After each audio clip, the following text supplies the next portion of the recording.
we're losing him. A lot of people are told in auditions or on camera that they're low energy, but that's not exactly what it means. Most people try to add energy on camera.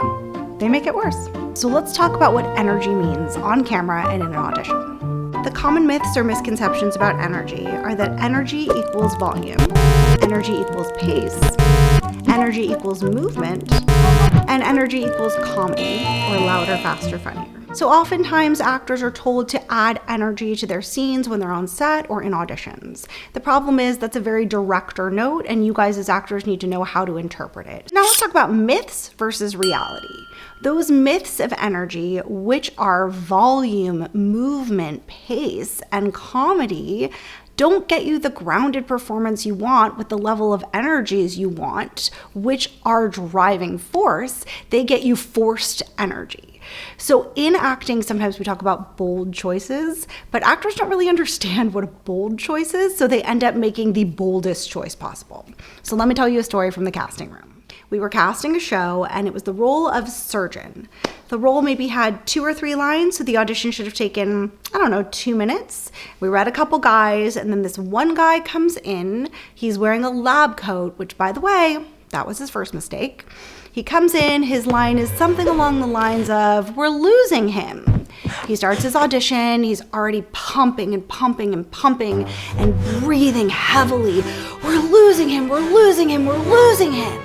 And then all of a sudden, 5 minutes into the audition, which is a long time, he pulls something out of his pocket, which I assume is a pen.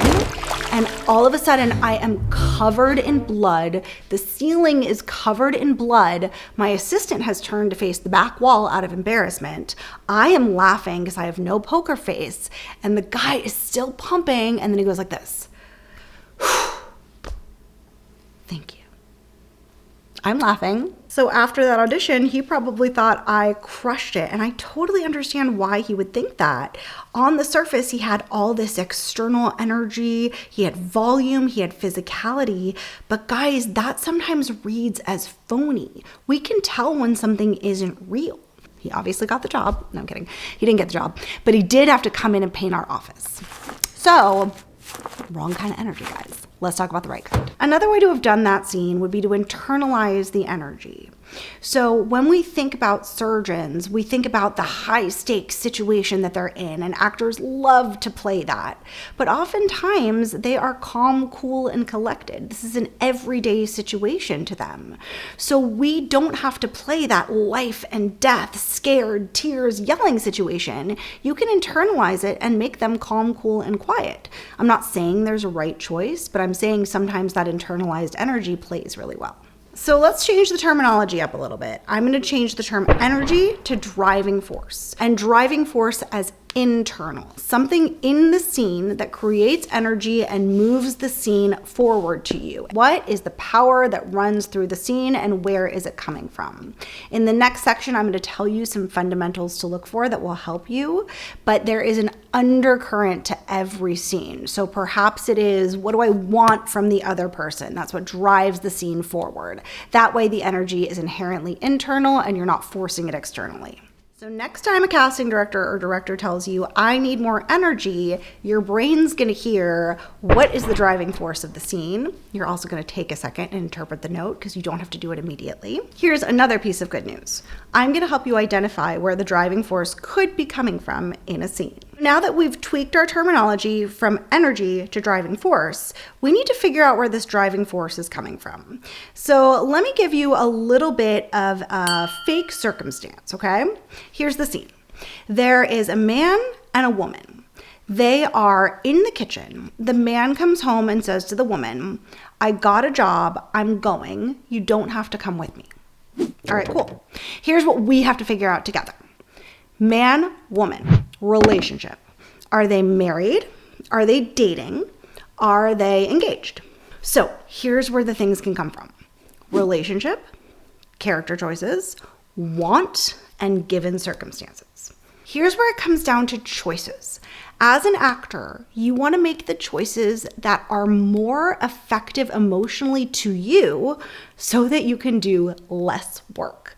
Because your prep work is the foundation for your acting. You leave it all behind. In this example, Man comes home, tells woman, I'm going on a trip, you don't have to come with me. What hurts more? They're married, they're dating, they're engaged. What do you think? What did you guys pick?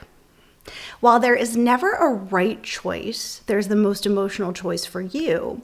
In my opinion, if my partner came home and said, I'm going away, you don't have to come with me, it would hurt the most if we were married.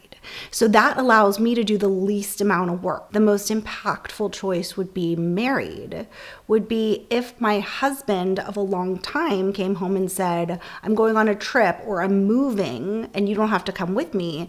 That would hurt more than if my boyfriend of 3 weeks said that.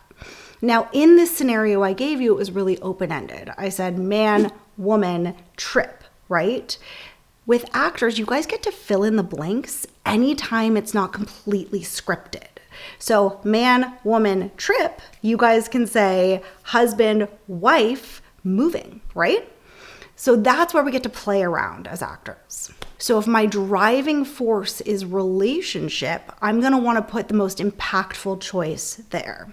Let me know in the comments if that makes sense to you guys. The most impactful, hottest choice could be the simplest. It could be the most complex. It could have the most backstory. And that's what makes acting so tricky. Now, say this isn't scripted and you're a content creator. The driving force could come from somewhere else. So you are trying to give a hot tip that's going to save someone thousands and thousands of dollars on taxes. So then your driving force would come from the want. I want you to hear me. I want you to understand. I want to teach you something. There's desperation, there's need, there's something there that's really active. So it's not necessarily the relationship, the loss, it's the need there. If you found this video helpful, like and subscribe. In the next video, why your voice sounds fake even when you feel honest.